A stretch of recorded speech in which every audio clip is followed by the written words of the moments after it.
Alright, colleague Kenyans, welcome to my channel. I'll start by introducing myself. First of all, I'm Obed Nyamwange, but in this channel, I'm known as OBC, which is a short name of my names.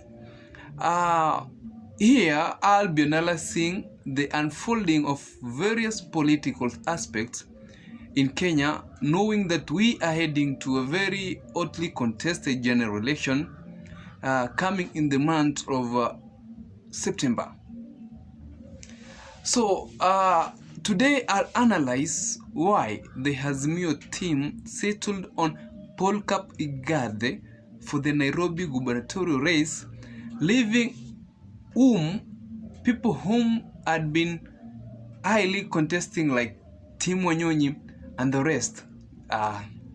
So straight away, number one factor is that the Nairobi gubernatorial race was going to be discussed at the general table because having a governor, a party that has a governor in the city, which is the capital city of Kenya, is a very high add or plus to the specific party. So, considering the fact that Tim Wanyonyi was for ODM and Polycarp Igathe was for Jubilee, it couldn't be fair for Tim Wanyonyi to get the ticket and AZIMIO to run for the Nairobi gubernatorial race because already Raila Odinga has been given the presidential flag bearer from ODM.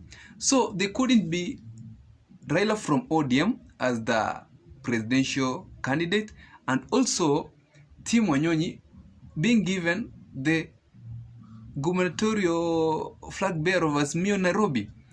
That's why when this thing was being discussed on the high table, it was general that the Nairobi gubernatorial race was going to the Jubilee party. And as you've also seen, even the Wiper, which is the One Kenya Alliance, has also been given the deputy party through Professor to deputize Polycarp. So that's the first reason, high table discussion. What do we give? What do we have? So Raila Odinga got the presidential flag bearer. So it was a general agreement that the Nairobi gubernatorial race was going to Polycarp Igathe, who is a member of Jubilee. And then the deputy was going to the One Kenya Alliance, which went to Wiper. Number two, I think this thing also, from a different point of view, is that the Kikuyu factor. The Nairobi Kikuyu factor is that by the AZIMIO team taking Polycarp Igathe to be their flag bearer in the Nairobi race, the Kikuyu factor was being considered so that the Kikuyu Nairobi could feel that they have been given one of them to stand and compete against Sakaja, who is the UDA candidate in the Kenya Kwanza coalition. And I believe the Kikuyu factor here, knowing very well that majority, the high number of people in Nairobi are the Kikuyus, now that Edwin Sifuna is likely to gather a few votes from UDA, under UDA, but Polycarp Igathe is equally going to get because he's a Kikuyu. So the Kikuyu factor is also a second consideration, so that this terrain of number can also work for the AZIMIO side. So that's why they considered, let's give it to a Kikuyu, so that when they get the Kikuyu votes and get the Luo votes, Luyas are very many in Nairobi, but Luya votes have always been scattered. Whoever stands can get a few votes from the Luyas. So if they get a view of Luya votes and Kamba votes, they're good to go.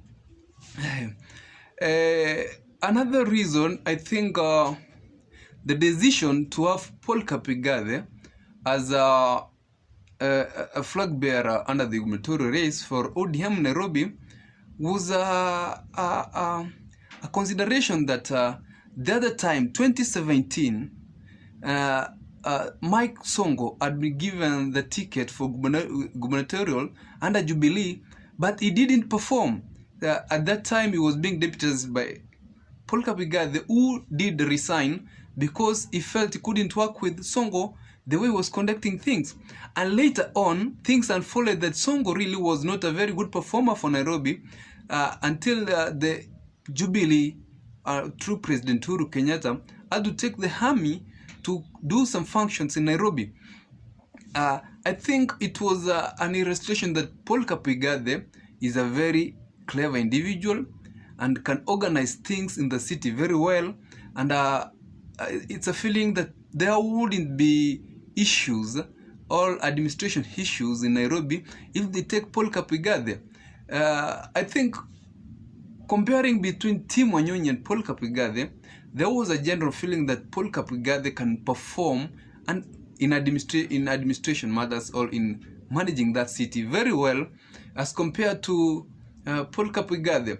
So as we go on, I'll be bringing you various factors to consider and find out how is the arithmetic going, what's going to unfold. Is Tim Wanyonyi going to defend his seat, Westlands, or what is he going to do? Remembering very well that immediately after the AZIMIO through Raila Odinga declared Polycarp Igathe, just a few hours later there was images from Sakaja in a meeting with Tim Wanyonyi. So there's a discussion and a discussion going on, and things will be unfolding.